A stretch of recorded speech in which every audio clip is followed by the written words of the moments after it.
Hello guys, तो मैं ले आया हूँ बॉडी बिल्डिंग की बहुत सारी नई अपडेट्स। और ये आर्नोल्ड क्लासिक अगर किसी भी बॉडी बिल्डर के लिए सबसे इंपॉर्टेंट है तो वो है बिग रैमी। बिग रैमी पर इतनी ज़्यादा आइज और फोकस होगा इस शो में कि he just can not afford to come in off and not improve. क्योंकि अगर यहाँ पर हमने सैमसन, एंड्रयू और शॉन सबको बिग रैमी से ऊपर या फिर इनमें से कोई भी बिग रैमी से ऊपर प्लेस होता हुआ देख लिया, जिनकी प्लेसिंग बिग रैमी से नीचे रही है ओलंपिया तक में, तो it will be very devastating for big ramie. और गाइस, जैसा कि लास्ट बिग रैमी के अपडेट में मैंने बताया ही था कि बिग रैमी इस वक्त स्टेम सेल्स ट्रीटमेंट ले रहे हैं, तो जिस डॉक्टर से बिग रैमी ये ट्रीटमेंट ले रहे थे, सेम डॉक्टर को डेनिस जेम्स के पॉडकास्ट पर बुलाया गया था ये जानने के लिए कि how much does it work या फिर बिग रैमी पर इसके रिजल्ट्स कैसे आए हैं, क्योंकि सवाल बहुत सारे थे। तो उन्होंने यही बताया कि उन्होंने बिग रैमी को प्रैक्टिस पोज करते हुए देखा था रिसेंटली, और वहां पर बिग रैमी वाज इंप्रूव्ड और काफी बेहतर लग रहे थे आफ्टर द ट्रीटमेंट। और गाइस, मुझे एक और बात पता लगी कि ये वही डॉक्टर हैं जिन्होंने रॉनी कॉलमैन, रीगन ग्राइम्स और एंटोन वालियंट जैसे बॉडी बिल्डर्स का भी ट्रीटमेंट करा है for certain other medical conditions. तो इस तरह से तो यही लगता है कि ये सच में एक एक्सपर्ट है and he knows what he is doing. And I believe हम डेफिनेटली एक ओलंपिया से इंप्रूव्ड बिग रैमी को देख पाएंगे। बट क्या ये इंप्रूवमेंट्स इतनी सिग्निफिकेंट होंगी इतने शॉर्ट पीरियड में, ये मैं इस वक्त बिग रैमी के साथ होता हुआ नहीं देखता। नेक्स्ट बात करते हैं गाइस रमोन डीनो की। और अगर कंडीशनिंग की बात करें तो इस अपडेट को देखकर तो यही लग रहा है कि जो लोग रमोन आर्नोल्ड क्लासिक में लाने के लिए तैयारी कर रहे हैं वो डेफिनेटली ओलंपिया से भी बेटर होगा, क्योंकि जिस तरह के अपडेट्स रमोन पोस्ट कर रहे हैं वो सब जस्टिफाई करते हैं रमोन डीनो का फैन फेवरेट होना। और अब रमोन अपने और बाकी एथलीट्स के बीच के गैप को इंक्रीज करते जा रहे हैं जिस स्पीड से वो प्रोग्रेस कर रहे हैं। He already seems ready guys in this update. So unless Ramon वो कंडीशनिंग का मार्क मिस कर जाए, जो कि हमें नहीं लगता कि थोड़ा भी पॉसिबल है, बट अनलेस इट हैपेंस किसी का भी कोई चांस नहीं है। गाइस, रमोन की अगर इस अपडेट की बात करें तो डैम मैन, अलग ही लेवल की इंप्रूवमेंट्स हर एक अपडेट में हमें देखने को मिल रही है। प्रॉपर ड्राई दिख रहे हैं यहाँ पर, conditioning on, aesthetics amazing, and look at the vacuum guys, insane level with very small waist. जैसे रमोन की मैंने एक बायोग्राफी बनाई थी, रमोन उसी के हिसाब से प्रूव कर रहे हैं कि it is just a starting for him. और बहुत ही कम टाइम में रमोन ने प्रूव कर दिया है कि वो क्रिस के अलावा बाकी सबसे बहुत आगे जाते जा रहे हैं। एंड गाइस, ये फाइनली काई ग्रीन ने हमें अपने ओल्ड स्टाइल में एक फिजिक अपडेट दी है, जो कि बहुत ही रेयर चीज है। And I must say 47 years की एज में काई ग्रीन की ये फिजिक काबिले तारीफ है। He is looking incredible at 47। Wide shoulders, roundness के साथ proper dialed in mid section, legs में अभी भी स्ट्राइशंस, एंड बाइसेप तो आप जानते ही हो काई ग्रीन के कैसे हैं। सो इट्स अमेजिंग टू सी कि काई ग्रीन अभी भी ऐसी जबरदस्त फिजिक को मेंटेन कर रहे हैं। ये तो पक्का है कि काई ग्रीन अब कंपीट नहीं करने वाले। वैसे तो पहले भी कई बार काई ग्रीन हमें टीज कर चुके हैं रिटर्न को लेके, बट अब उन्होंने वो भी बंद कर दिया है। एंड एक कमाल की बात है गाइस कि काई ग्रीन को 2 या 3 बार स्पेशल इनवाइट मिल चुका है टू कंपीट, बट उन्होंने उसे कभी भी यूज नहीं करा था। तो कैसी लगी आपको ये काई की फिजिक अपडेट्स, कमेंट्स में जरूर बताएं। और वीडियो को जल्दी से लाइक कर दें, चैनल को सब्सक्राइब कर दें, नोटिफिकेशन बेल को दबा दें, इंस्टाग्राम पर भी फॉलो कर लो गाइस। चलते हैं नेक्स्ट अपडेट पर, और ये है लेटेस्ट अपडेट माइकल क्रिजो की साइड चेस्ट पोस्ट हिट करते हुए। एंड यहाँ पर क्रिजो बोल रहे हैं कि अब वो अपना बल्क स्टार्ट कर चुके हैं, और इससे पहले ओलंपिया के बाद से इन्होंने कुछ टाइम ऑफ लिया था ताकि अपनी बॉडी को मच नीडेड रेस्ट दे सके। ये ऑन एंड ऑफ थे अपनी ट्रेनिंग को लेकर भी, मतलब प्रॉपर ट्रेन भी नहीं कर रहे थे। बट आई थिंक गाइस, जैसा क्रिजो का फ्रेम ऑलरेडी है, जिस तरह की मसल बैलेंस क्रिजो की ऑलरेडी है, ये एक बहुत ही अच्छा स्टार्टिंग पॉइंट है 2023 के लिए प्रेप करने का। क्योंकि क्रिजो के पास ऑलरेडी इतना मसल तो है ही उनके फ्रेम पर कि इन्हें मसल तो ज्यादा पुट ऑन करने की जरूरत ही नहीं है। इनको जस्ट अपने कुछ नीडेड लैगिंग बॉडी पार्ट्स पर, स्पेशली पोजिंग पर काम करना है, जैसे अपनी बैक पर काम करना है, स्पेशली अपने लैट्स पर। देन आती है शो के दौरान कंडीशनिंग इनको ध्यान देना पड़ेगा। मोर मसल मैच्योरिटी वो तो टाइम के साथ आई जाएगी। सबसे ज्यादा गाइस मैं तो कहूंगा टैन पर, क्रिजो को अच्छे से टैन करवाना होगा, क्योंकि आपकी टैनिंग बहुत बड़ा रोल प्ले करती है in how good you are looking on stage. Krizo I think अभी एक अच्छे टाइम तक कंपीट नहीं करने वाले किसी भी प्रो शो में, और साल के एंड या बिल्कुल मिड तक प्रेप करके इंप्रूवमेंट्स करके ही कोशिश करेंगे नेक्स्ट ईयर के ओलंपिया के लिए क्वालिफाई करने का, जो कि आई थिंक ये आराम से कर जाएंगे और एक अच्छा डिसीजन है। बट मेन चीज guys is working on your shortcomings, ताकि इस बार हम कम से कम टॉप 10 क्रैक करता हुआ देखें माइकल क्रिजो को। शॉन क्लाइडा अपनी फिजिक का कोई भी एस्पेक्ट छुपाना नहीं चाहते हैं, और 4 वीक्स आउट इस अपडेट में Shaun is looking very dangerous. इस आर्नोल्ड क्लासिक का लाइनअप मैन बहुत ही ज्यादा कंपेटिटिव हो गया है।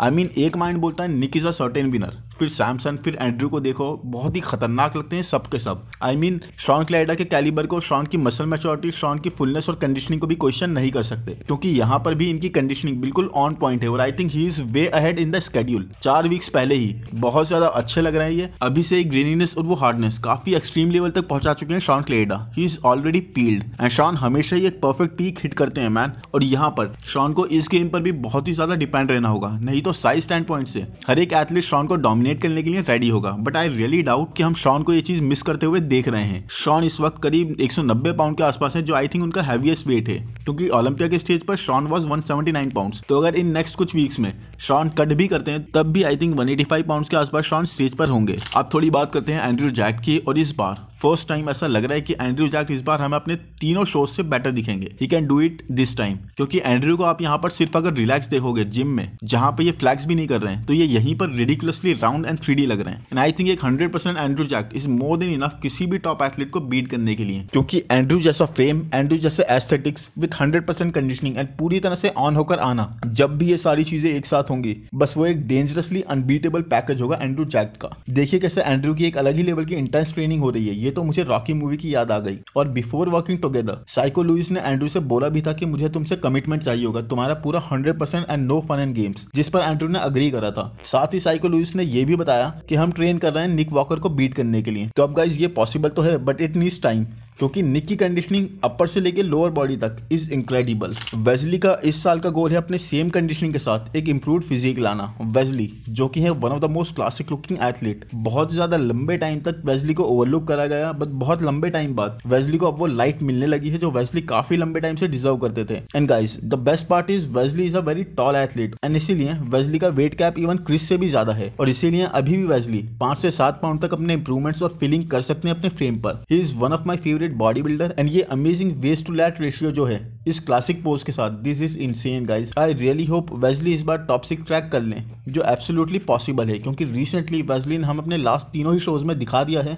कि he can come in condition, और इन्हें सीरियस लिया जाना चाहिए। नेक्स्ट अपडेट है सैमसन डॉडा की, और एक सैमसन डॉडा वो थे जो सिर्फ टॉप 10 क्रैक करने का टारगेट कर रहे थे, but this Samson Dauda is different, this one is hungrier. बहुत ही कॉन्फिडेंट है सैमसन इस बार, और पूरी तरह से क्लेम कर रहे हैं आर्नोल्ड क्लासिक जीतने का। सैमसन ने बताया कि इवन वो भी शॉक्ड हैं खुद को इस तरह से डेली चेंज और इंप्रूव करते हुए देखकर। यहाँ पर ये रैक पुल्स करते हुए सैमसन की बैक देखिए और बैक की डिटेल्स देखिए, किस तरह की क्रेजी लाइंस आ रही हैं सैमसन की बैक में। और इस अपडेट में आप देख ही सकते हो कैसे स्ट्राइसेंस तक अपने साइड ग्लूट्स और हैमस्ट्रिंग पोर्शन में सैमसन दिखा रहे हैं। अनडाउटेडली सभी एथलीट्स इस बार अपने ऑन वर्जन के साथ ही आएंगे, क्योंकि सबको पता है कि एक छोटी सी भी मिस्टेक एंड आप इस लाइनअप में बहुत नीचे पहुंच जाओगे। बस सैमसन ने अगर एक पीक हिट कर ली इस बार, जो कि ज्यादा पॉसिबल लग रहा है यहाँ पर, क्योंकि ओलंपिया में जिस तरह से एथलीट्स को बैक स्टेज वेट करना पड़ा था, वो यहाँ आर्नोल्ड क्लासिक में बहुत कम चांसेस है कि वो सिचुएशन फिर से ओकर हो। तो सी गाइज, यहाँ पर फेवरेट्स गेम तो मैं नहीं खेल पाऊंगा, क्योंकि निक, सैमसन एंड शॉन तीनों ही जीतने का पोटेंशियल रखते हैं। राफेल ने इस साल टॉप 10 क्रैक कर लिया ओलंपिया में, एंड टू बी ऑनेस्ट मैंने तो ये नहीं सोचा था। साथ ही आई थिंक कोई भी उन्हें टॉप 10 क्रैक करता हुआ नहीं देख रहा था, but he surprised everyone with his conditioning and aesthetics.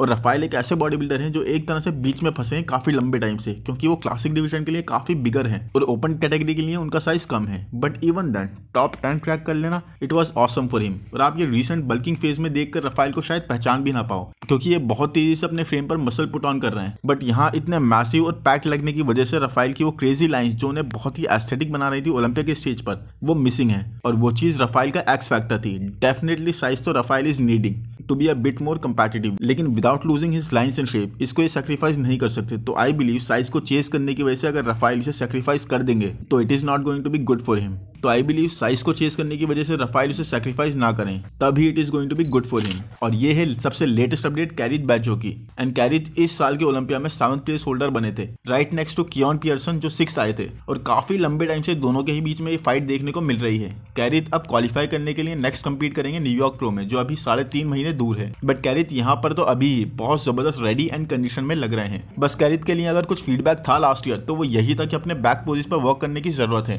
क्योंकि उसके अलावा तो carriage being a very tenured body builder, muscle maturity, muscle hardness और कंडीशनिंग, इन तीनों में से किसी भी डिपार्टमेंट में कोई कसर नहीं छोड़ते। एंड आज की लास्ट अपडेट है गाइस जस्टिन रॉड्रिगेज के बारे में। ये है गाइस जस्टिन रॉड्रिगेज की लेटेस्ट फिजिक अपडेट। इसमें तो Justin is looking good with wide amazing shoulders and detailed back, but इसके बाद भी आई स्टिल फील कि जस्टिन को एक ब्रेक लेना ही चाहिए, नहीं तो he is only going to look good on Instagram, क्योंकि शो में जस्टिन पीक लास्ट कई अटेम्प्ट से मिस कर रहे हैं। यही सीन है जस्टिन के साथ कंडीशनिंग का। जस्टिन 6 में से 4 बार रिसेंट टाइम्स में पीक मिस कर चुके हैं। Justin is amazing when he is on, but on आना इनके लिए बहुत बड़ी प्रॉब्लम बनती जा रही है, क्योंकि नॉट टू फॉरगेट गाइस 2021 की अगर बात करें तो न्यूयॉर्क प्रो में जस्टिन ही थे जिन्होंने काफी ज्यादा पुश करा था निक वॉकर को उनके डेब्यू पर। वहां कुछ लोगों के अकॉर्डिंग निक जीत रहे थे और कुछ के अकॉर्डिंग जस्टिन। तो वी ऑल नो गाइस कि जस्टिन में पोटेंशियल तो है, बट ये रेस्ट नहीं ले रहे उसे फिर से रिकवर करने का, एंड इसीलिए 2021 के ओलंपिया में जस्टिन 8th प्लेस पर आए थे। बट यहाँ पर I don't think Arnold classic में कोई अच्छे प्लेस पर एंड कर सकते हैं जस्टिन रॉड्रिगेज, क्योंकि लाइनअप में अब कॉम्पिटिशन बहुत ही ज्यादा हो गया है। और आई होप गाइस वीडियो आपको पसंद आया हो, पसंद आया तो प्लीज लाइक कर दो, चैनल को सब्सक्राइब कर दो, नोटिफिकेशन बेल को दबा दो।